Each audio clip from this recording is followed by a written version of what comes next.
గృహ నిర్మాణ పథకాల కింద 4,737 కోట్ల రూపాయలను గత ప్రభుత్వం చెల్లించకపోవడం వల్ల 4 లక్షల మంది లబ్ధిదారులు నష్టపోయారు.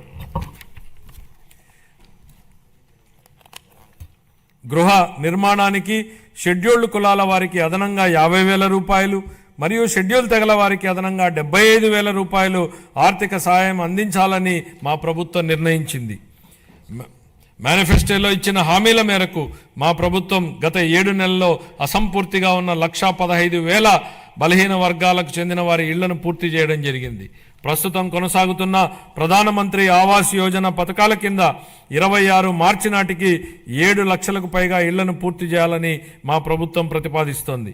అలాగే జూన్ 25 నాటికి 2 లక్షల ఇళ్లను ఆంధ్రప్రదేశ్ టౌన్షిప్ మరియు ఇన్ఫ్రాస్ట్రక్చర్ కార్పొరేషన్ ఏపీ డిడ్కో ద్వారా అందించనున్నాం. 25-26 ఆర్థిక సంవత్సరానికి గాను గృహ నిర్మాణ శాఖకు 6,318 కోట్ల రూపాయల కేటాయింపును ప్రతిపాదిస్తున్నాను.